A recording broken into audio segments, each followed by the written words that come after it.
Hi there, Leos.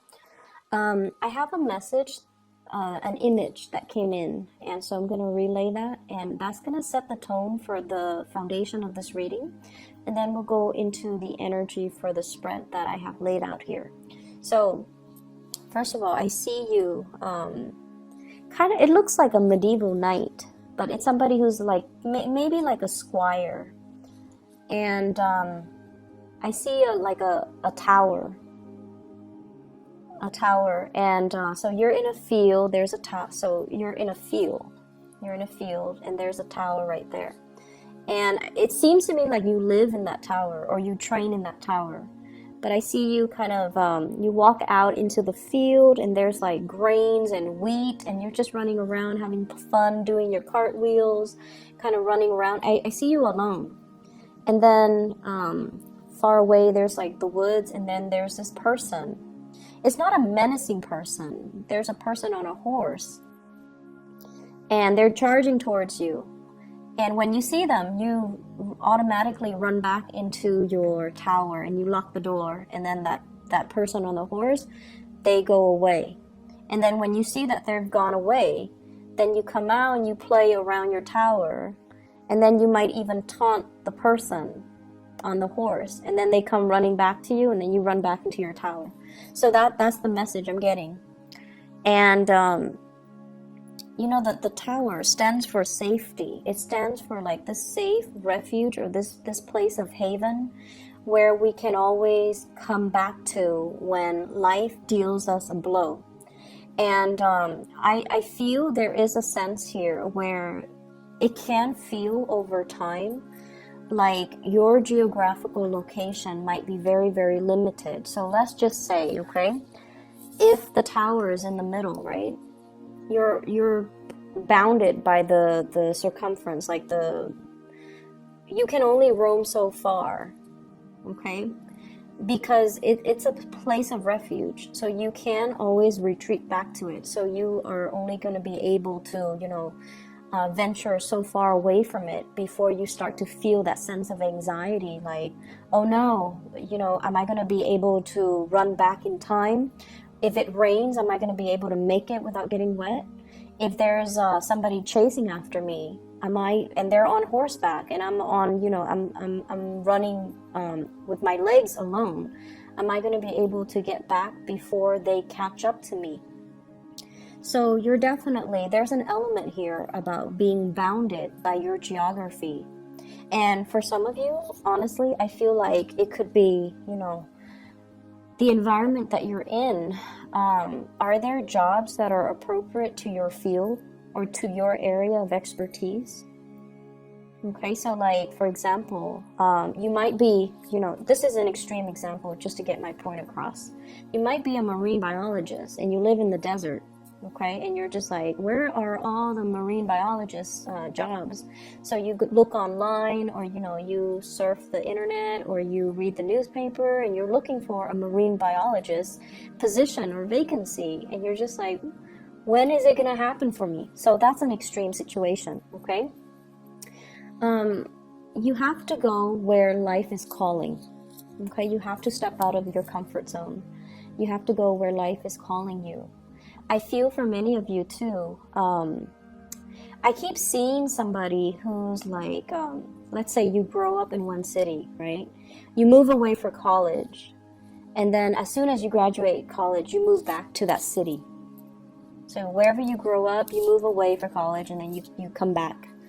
And because it's safe, because after that big milestone in your life, being far away from home, you feel homesick, or you feel like, oh, I've already done my fun, I've already put in my 4 years, I've already lived on my own, I should move back. And then I see some of you move back, and then you move away for example, grad school. And then you have like an amazing time, and then after grad school, you automatically just bounce back, like tether. It feels like something is tethering you to it. And for you, it could be family. For you, it could be that familiarity. But I definitely feel a cycle in your life is getting ready to wrap up. And you kind of need to move forward. And you kind of need to move on, okay? So what we have here is the World. So this is like expansiveness, opportunities knocking on your door, things opening up for you. But the nature of a fixed sign, and especially your sign, you're very, very homebound, and you're very, very family oriented. And I also feel like as much as you want to travel and have fun and explore, you reserve those things for things that you can do on a weekend, things that you can do on holiday, things that you can do on vacation. You don't feel like life can be lived that way for whatever reason. And so this is a card about great expansion, but it's also a double-edged sword, because that bunny is encased in this bubble, and so it's almost like nibbling at life rather than living it fully. Okay, so there's a lot of fear I'm sensing, fear about change and the unknown. You have a travel opportunity coming up here. So the Chariot usually indicates to me some travel over land, relocation, and things like that.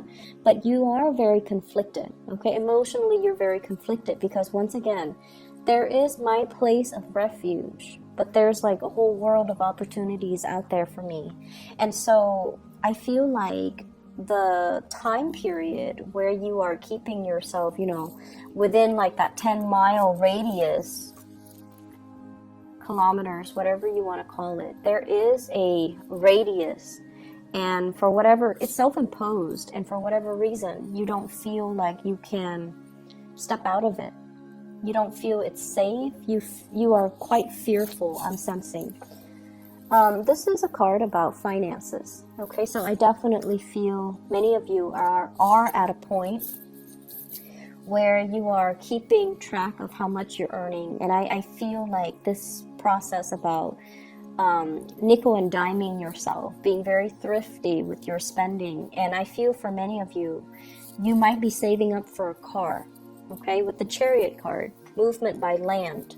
You might be saving up for a car. You might be saving up for a plane ticket. You might be saving up to implement this next major move in your life. And so you're being very thrifty. You're being very calculating with how much money you're realistically able to spend. And you're trying to save up, which is a very noble, honorable thing to do. And I feel like, over time, I would say by the summertime of next year, 2019, I feel like you're going to sail over financial hurdles. So whatever you're experiencing right now, keep saving, okay? Put that intention in mind that I'm not just saving just to be stingy. I'm saving because I have these goals in the back of my mind. Whenever we have good intentions and whenever we have a clear objective in mind as to why we are saving, the universe will always give us enough. Okay, so I feel like that's what's happening here, and I feel like for many of you, the staying within that 10-mile radius from your center of refuge is no longer satisfying for you. The jobs might not be available, and you need to venture out. And then I also feel like there's this sense of same old, same old. It's almost like I need more out of life. I feel like some of you might get the spiritual nudge from your guides to kind of venture out, and you feel this sense of like, I'm content where I am, but there's something calling you, nudging you to take that extra step, and I feel like you're ignoring it. But for this week, it's a Mercury retrograde period. And a lot of the times, plans that we have, kind of thought about, we might have really, tried to like flirt it with a specific course of action. But then we're just like, no, I don't have the money to do that, or I'm too afraid, or, I'll do that next year. This is a really good time to revisit plans that we thought about in the past, but we never grab hold of. We never really took seriously, okay? And so a lot of the times, Mercury in retrograde can bring a lot of good ideas, especially revisiting past ideas, revisiting past dreams, past just things that you kind of lay on the wayside because you felt like you couldn't do it at the time. So you're getting this match, and you're definitely getting some type of a push for you to step out of that comfort zone, for you to find a new place of refuge, okay? And for you to trust that things will be okay. I just need to plan things out well, and then I can, finally break away from this 10-mile radius, and then I can, move on to this next tower that can serve as my next place of refuge. So it's a never-ending process, and I feel like it's going to happen for you. So I feel like some of you need to, find new routes. Every time I see this card, this is the Eight of Cups, moving forward, okay? I think of like the dandelion. It's like blown in the wind, and then it carries a seed, right? So wherever it lays down on the land, wherever it lands, it's going to sprout a new seed. So I feel like that's what you have to do. Just kind of trust the process and just allow yourself to get, catch that wind and then move forward, okay? I definitely feel for some of you, you have been dealing here with an air sign. I have the King of Swords in the picture. It's in the reverse position, so there's definitely, I feel like somebody who is a little bit misleading when they communicate with you, okay? They say one thing, they mean another. And I also feel like this is somebody, I'm feeling like there's a fantasy built up around this person. So let's get married, let's have a family, let's have a child, let's get engaged, let's move in together. For whatever reason, there was this big grandiose fantasy built around this person. And so air signs, Aquarius, Gemini, and Libra. And I also feel like they might have another relationship, and there might have been talks even, I'll leave my spouse, I'll leave my wife, or I'll leave my husband, and then we'll start a new life together. Just wait on me and, give me more time. So that's an extreme sense, but I do see those conversations between you and a person. And I feel like this is the month where you realize that they're keeping you very tethered. They're kind of like that tower. They draw you back, but they really hinder your growth, okay? Or the fantasy that you have is really hindering all the other opportunities that you can have out there. Because what I saw earlier was, it's like a grassy field, like a field of wheat, and it's a tower. And like, who lives in the tower, right? Doesn't seem like it's very homely or very comfortable, and it seems a little bit isolating because I see you playing outside by yourself.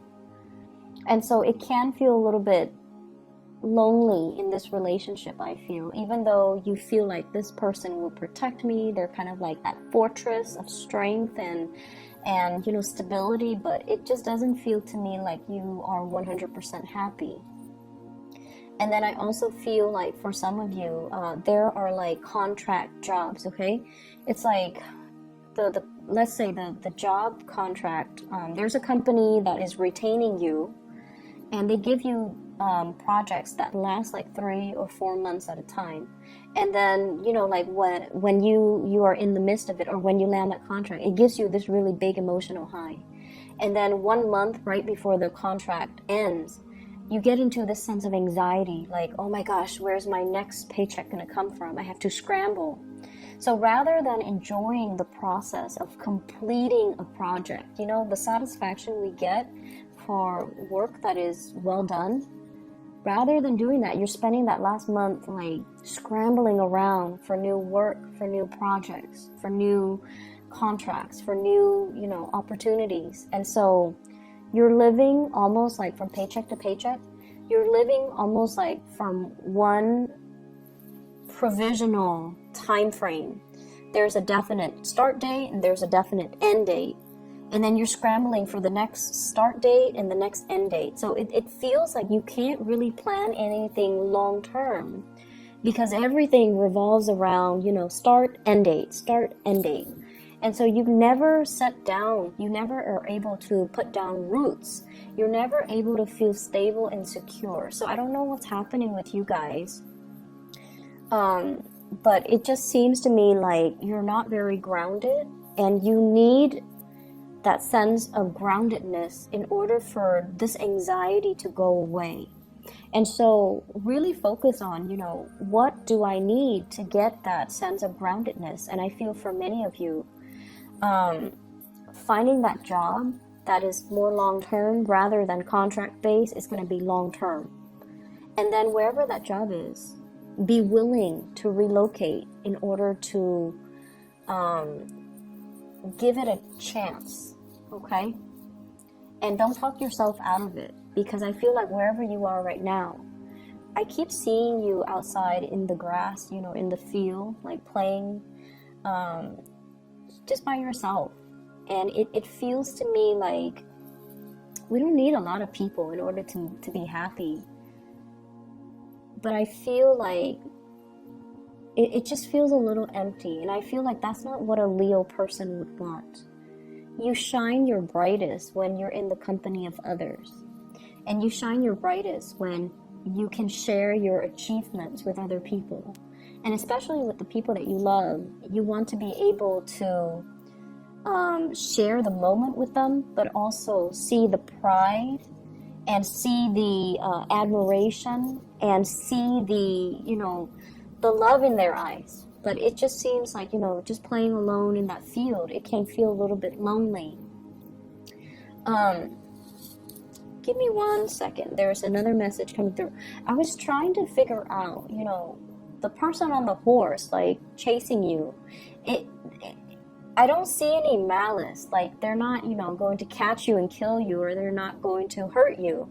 So it feels like, you know, you were taunting them, and then I feel like it's somebody who is a love interest. So for those who are single, yeah, that makes sense. It seems like it's a love interest, and there is a tug of war. So it could even be an air sign, an Aquarius, Gemini, Libra, and I also feel like maybe even another fire sign, because their energy is like very fast. So Sagittarius, Leos, or Aries. But what I feel though is there's this, you know, game that you guys are playing where you both like each other. One person might already be married, hence that tower, that you know, structure, something that's already built. But you're flirting with the idea. You might not feel emotionally fulfilled in your relationship, and so you might be seeking the attention of that person on a horse. You want somebody to be with, you want somebody to play with, you want somebody to notice you. So there's that. Or I also feel like there's another person that is interested in you, and when you're around, they want to come towards you, but you're very afraid. You're very afraid to let them know how you feel. Like, I'm lonely, can you play with me? You're very afraid to let them know that I'm not 100% happy here. Can you take me away? All you have to do though is, you know, hop on their horse with them, because like I said, the person is not a scary person, but you keep running away from them. So it could just be fear of outsiders encroaching upon your space. So that could be just a fear, or a fear of, you know, feeling, and you know, you guys are very self-sufficient. The fear of letting the other person know, I need help, you know, I can't do it on my own, or I need you to help me with this, or I need you to I want to get on your horse, and I want you to take me away from this tower, from this field where I'm constantly by myself. So I see that element coming through, and you have to make some changes. I feel like there is some bigger message here. I feel like the way it came out, it seems like your guides are trying to cushion the blow a little bit by sugarcoating the message. Okay? And so I feel like they want you to really look at the situation and allow yourself to go, allow yourself to leave, allow yourself to do things that make you happier, and especially allow yourself to kind of break away from whatever has been tethering you. Okay? So, Leos, I hope the message resonates. I hope that it is helpful for you guys. Enjoy your Thanksgiving, mull it over, sleep on it, okay? And I hope either way that maybe the message needs to be delivered today, because I honestly tried to do your reading and Virgo's reading yesterday, but nothing came through. So I hope this is helpful, okay? Take care of yourself, and I'll be back next week.